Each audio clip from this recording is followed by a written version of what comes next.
Remember the days when Ramayan and Mahabharat ruled our TV screens? Back then, the streets would go eerily quiet because everyone, literally everyone, was glued to their TVs.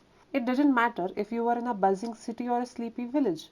These epic shows had the whole country hooked. It's hard to imagine that kind of unified focus today, especially in a world overwhelmed with endless content. But how did we go from that intense, unified TV watching experience to this massive world of on demand shows and movies on OTT platforms? Let's take a journey through the evolution of Indian television and see how it all changed.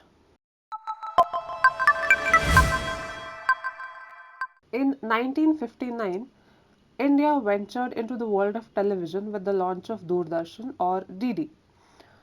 At that time, television was a luxury and not widely available across the country. Globally, the West was already way ahead in terms of TV infrastructure and content. In the United States and Europe, TV had been around for over a decade. India, however, was in the early stages of building its own broadcast network. The infrastructure of DD when it started was with a single studio in Delhi and limited transmission facilities, primarily reaching only a handful of urban cities like Delhi and Bombay. Television sets were not yet common in Indian homes, especially in rural areas. The broadcasts were obviously of low quality, black and white with basic, rudimentary sets and very limited resources. In this era, the programs were mainly educational, cultural, and informational. Shows like Krishi Darshan, an agricultural program, and Chitrahaar, a weekly musical show, were some of the earliest programs. Fast forward a decade, and Doordarshan still had a monopoly over television broadcasting. This was the era before color TV came to India. The programs were still black and white, and content remained fairly limited. Television sets were a rare sight in Indian homes. Most of the country's population still relied on radio for entertainment and news. The turning point for Indian television came in 1982 when color televisions were launched in India. This marked a dramatic shift in the Indian TV landscape. Not only did the color TV bring a more vibrant viewing experience, but it also introduced advertisements to the medium. By this time, commercials started airing during DD broadcasts, which was a game changer. For the first time, brands could use television as a platform to reach millions of households. The 1982 Asian Games were a major milestone for DD as they were broadcasted live in color, making one of the first significant televised events in India. The games were a huge success, drawing an unprecedented audience.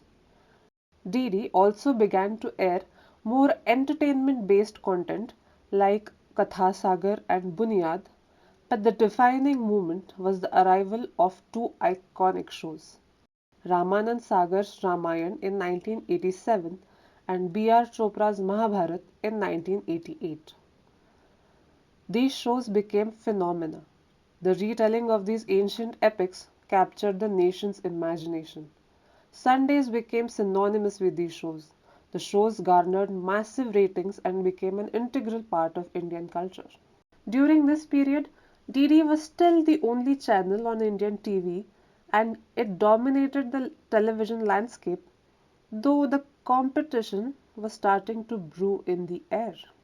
The liberalization of India in the early 90s had a profound impact on television. As the economy opened up and foreign investment started flowing in, Indian TV saw a wave of change. With the advent of cable television, channels like Star Plus, Zee TV, and Sony Entertainment entered the market, breaking the monopoly that DD held for years.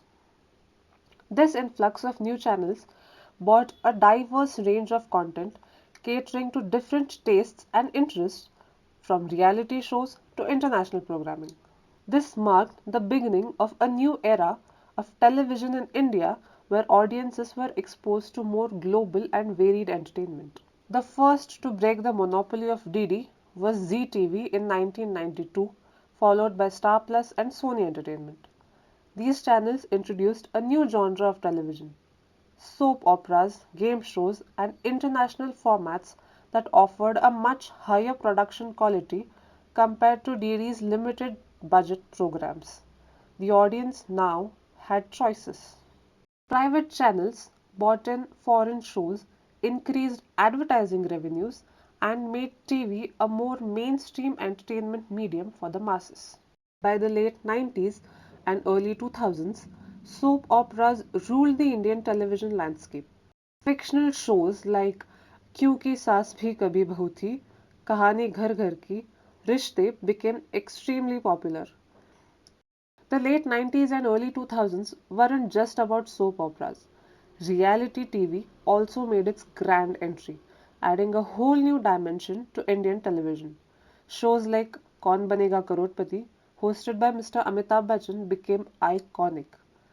It wasn't just a game show, it became a cultural phenomenon that united the entire nation, making everyone believe that with a little luck and knowledge, anyone could change their life. Meanwhile, Saregama brought the singing competition format to Indian TV, showcasing raw talent from all corners of the country.